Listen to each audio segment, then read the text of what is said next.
Real Madrid 4, Levante 1. Guys, it's getting too easy. You guys, what is good, man? Welcome back to the Real United Talk, where we talk about all matters Real Madrid and Man United. This is going to be a real talk episode. Guys, Real Madrid 4, Levante 1.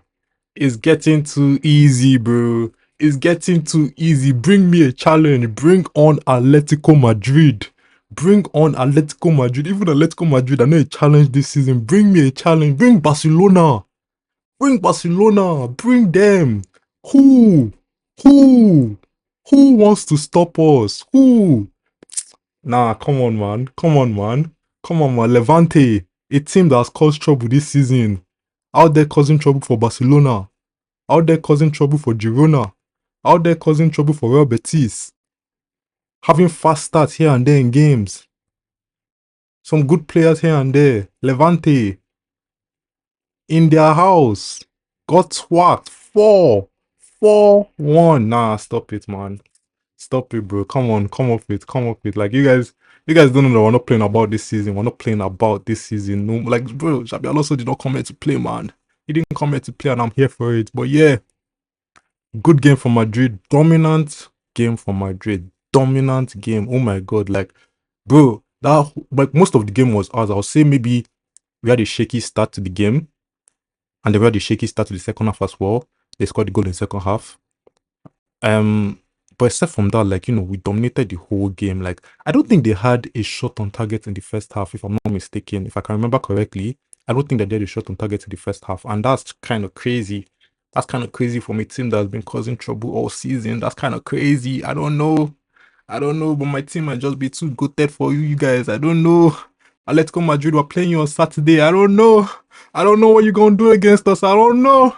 Because come on, bro. Come on, man.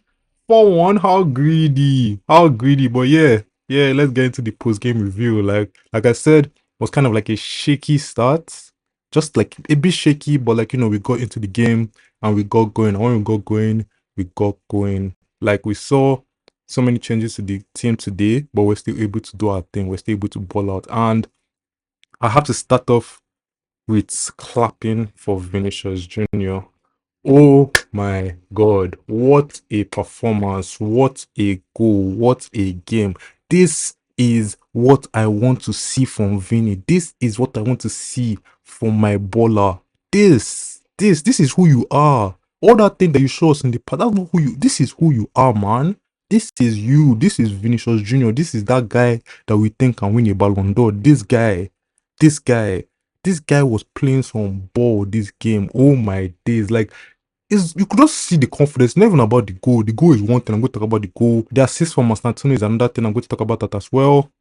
But it's not even just that. It's just like some of the things that he's doing that just show confidence. Like, there was this time where like the ball was coming to him, and I think Fran Garcia was making a running behind, and he just kind of like left it. Like, he just kind of like just looked at the ball and just like, nah, like, you have that, bro. Like, the awareness, the confidence, like, that's what, like, these are the small things that you see that you're just like, yeah, this guy's feeling this game, bro. This guy's feeling it right now. These are the small things that you see. Yes, the goals, yes, the assist, yes, the output, but these small things that you see after he scored that goal, the dance, the little boom, cha cha boom, cha cha, bro. These are the things that show confidence.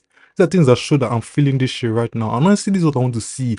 I'm kind of scared saying this because I feel like every time I say that Vini had a good game, every time I say Vini had a confident game, then the next game he just goes on and then, it's back to the Vini that I've been complaining about all season. But this game, this is what I want to see. This is what I want to see. And I mentioned this in the last game. I said that Vini needs to take advantage of the times when Mbappe is not really doing Mbappe things, when Mbappe is kind of quiet in games. Vini needs to take advantage of those moments and show that, oh, when this guy is quiet, don't worry, I can step up. Because in that first half, Mbappe was kind of quiet. Mbappe had moments here and there, but it was kind of quiet in the first half. And then Vini just took over. Vini just said, yeah, bro, you're quiet, don't worry, I got you. I got you. Carried that whole first half on his head. Carried that whole first half on his head. I'll say that this game was a game of two halves for Vini and Mbappe. First half belonged to Vini, second half belonged more to Mbappe. That's what I'll say for this game. But that first half from Vini, even the second half as well, towards the end and everything. But like, I think that the second half belongs to Mbappe. I think that Vini in the second half was kind of like quiet and everything, but it doesn't even matter because that first half was crazy. Just the things that he was doing, and we didn't even need to be active like that in the second half. Like, you know, it was just it was a calm little game, bro. It was a calm little game. But yeah, this is what I want to see from Vini. But yeah, let's talk about that goal. That goal, like when you're talking about confidence, that goal is confidence, man. Like, what kind of bro? Everybody was stunned. Every single person was stunned. The Madrid players were stunned. The Levante players were stunned. The keeper was stunned. But I'm sure Xabi Alonso, everybody was stunned. The fans were stunned. Like the shot just came from nowhere, outside of the foot. Was it even outside? I didn't even know what it was, man. The guy just from the right hand side, crazy goal. Oh my god, what a beautiful goal! What a beautiful goal from Vinícius Jr. Wow. And then that assist from Mastantino as well. Mastantino, another player that impressed me today, another player that I thought was doing things I actually want to see him do, because like I said that Mastantino doesn't do enough to, like, you know, create space for himself for shots and, you know, passes and stuff like that. But like I feel like this game, like I saw him trying a lot of shots, and like, you know, to do that you have to create space for yourself. Like to try all these shots, you have to create space for yourself. And this is something that I saw from him in this game. I was actually really impressed with Mastantino in this game. And, you know, he got his goal at the end of the day. He got his goal. And what a goal it was. Transition from Vinícius Jr., gave the ball to Mastantino, and he took it on his right foot as well. He took it on his right foot. The defender literally did the right thing, like showing him to his right foot. And Mastantino said, yeah, but, and he took it. And what a goal it was. What a goal it was. This is what I want to see from Mastantino. Like, I know I've said that he's a baller, and I know I've given him his flowers, and I'm going to continue giving him his flowers. But, you know, I want to see output. I want to see better decision making. I want to see you try more things that actually win us games. And this game, this is actually what he did. Like, he had multiple shots in the game. I know he had that miss from that Vini shot. You know, could have done better, but at the same time, like, it's understandable miss, something like that can be kind of like shocking when the ball just comes at you like that. But except from that, like, he had like what, 2-3 shots in the first half, and then he scored that goal. Like, bro, that's what I want to see from Antoine. Honestly, like, this is a game where I can see that he actually impressed me in every aspect of the game, on his skills, in his decision making, in his shooting, every single thing. Like, I feel like normally when I say that he impressed me, you know, it's like, you know, his skills, he was confident, he didn't look shy and everything. But this game, he actually like impressed me. Like, he actually looked like a proper first team baller. But yeah, what a game from Antoine. What a game from Vini. Again, I just have to get on Vini's matter, bro, because the amount of confidence that he was showing on this game is just crazy. And this is what I want to see: confidence, good decision making. Like he didn't look bothered. Like, he didn't look like, oh, you know, I have to pass the ball to Mbappe. I have to pass the ball to Mbappe. He just looked like he wanted to do his thing. And I said this thing about, I can't remember which game it was. You know, he was really good in that game as well. It was the same thing, showing confidence, showing good decision making, showing that, like, you know, he actually wants to just like prove himself and everything. And then the next game comes about, and then, you know, he just goes back to being in his shell. So I don't know, like, I can't get so excited because I want to see it back to back games. You can't just live one game at a time. I want to see back to back games. But what I really, really, really want to see is Vini and Mbappe playing well at the same time in the same half. I don't want to see, otherwise I don't want to always see, oh, Vini play well one half, Mbappe play well the other half. I want to see Vini doing what he did in this first half, Mbappe doing what he did in that second half at the same time, so that we can now see that yes, this thing can work, or is working, kind of thing. Because if someone always has to take a step back, if someone always has to like be kind of like flopping for the other person to perform, then that's not sustainable, right? Like, you can't do that for the rest of your Real Madrid days. Like, you get me? So like, I feel like both of them need to just be able to click at the same time. I need to see that. Like, obviously it's the same game, so Vini balled one half, Mbappe balled one second half. I'm not complaining, but at the same time, like, can they do it at the same time? Can Vini and Mbappe do it at the same time? I'm talking about Mbappe. Wow, cheeky guy, you know, cheeky guy. What a play from Mbappe for the penalty. It's the exact same thing that he did in our first game against Osasuna. The exact same play. Carried the ball to the right hand side, did the cutback, won a penalty, and scored that penalty with a panic. Oh my god, what a panic, man. Like, after all that time wasted, I can't lie, I was kind of like, I was scared for the penalty because I was thinking that these guys were wasting so much time. Maybe he's gotten in his head and everything, but Mbappe just showed that, bro, I'm feeling it this season, man. I allowed that because I was actually kind of scared. But man, this guy panicked it when everybody's probably thinking, oh, has he waited too long for this penalty? Is it too much in his head? And he panicked it. That's kind of crazy. That's the amount of confidence that he has right now. And then that second goal as well. An assist from Madagula as well. What an assist from Madagula. What a game from Madagula. That assist from the outside foot for Mbappe, and then he just ran past the keeper. He literally just ran past the keeper. It was so easy.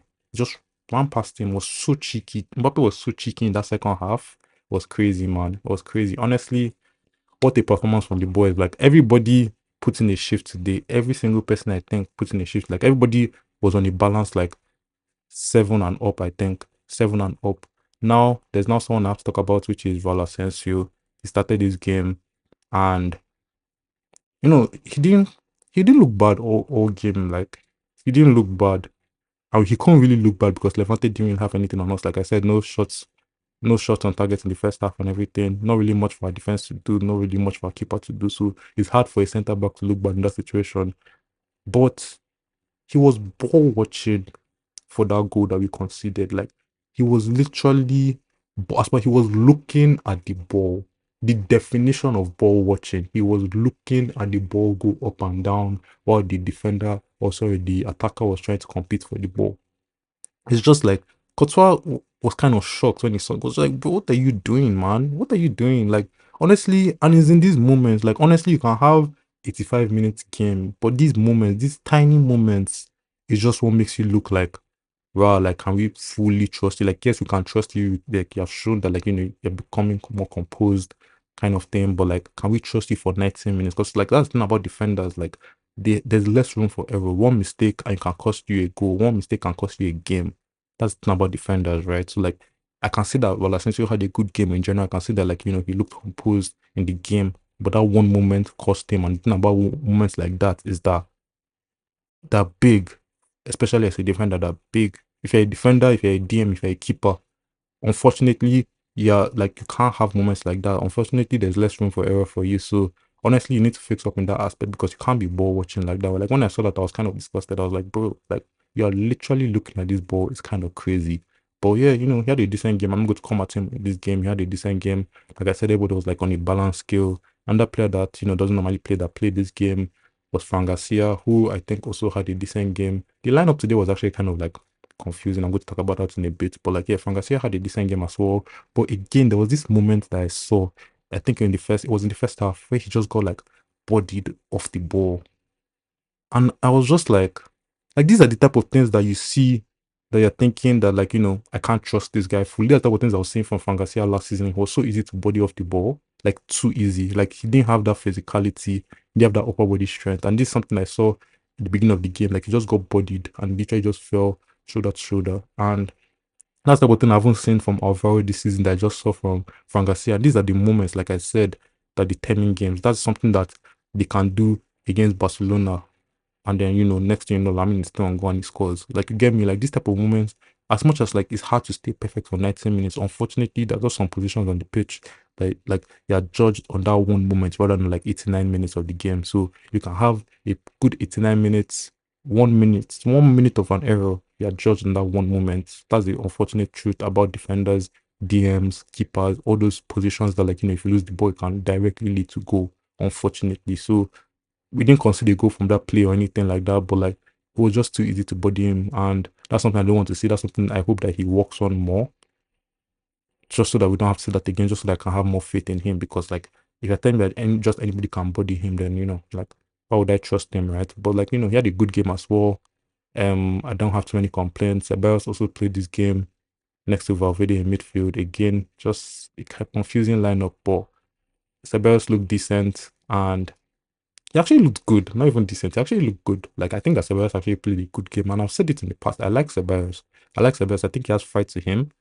I think he has a lot of fight in him, and for his profile, we don't normally see that amount of fight. Like, I can't even really say what his profile is. He's like a passer, but he's also like a box to box, but he's also like he's a whole thing, man. Like, he's not necessarily like he's not a Jorginho or anything, but at the same time, he's not a Kante. He's not. It's crazy. Like he's one of them guys that is just like a mix of everything. So the thing about Ceballos is that he's not particularly good at one thing, but he's kind of like decent at everything. Like he's not necessarily good at, like, just sitting, passing the ball, spraying passes and everything. He's not necessarily like great at that. Not even good, like great at that. But like every single thing that you're expecting to do from a midfielder, like energy, passing, all those type of things, like you can expect it from him. He's on a decent level for all those things.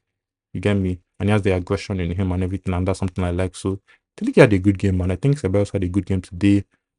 He played next to Valverde in midfield, which was just kind of confusing. And now I'm going to talk about the lineup. The lineup was kind of confusing because it looked like a three at the back and then he looked like he fell at the back at some point. Like I think it was like a thing of like different moments where like at some times on the pitch is a three at the back, sometimes there's a four at the back kind of thing. For the most part, Alvaro was playing left center back, whether it's in a back three or in a back four. He was playing left center back. So like Fangasia was steady either a left wing back or a left back. And then you saw Raul Asensio kind of like play the right center back. You saw Dean Howson play the center back.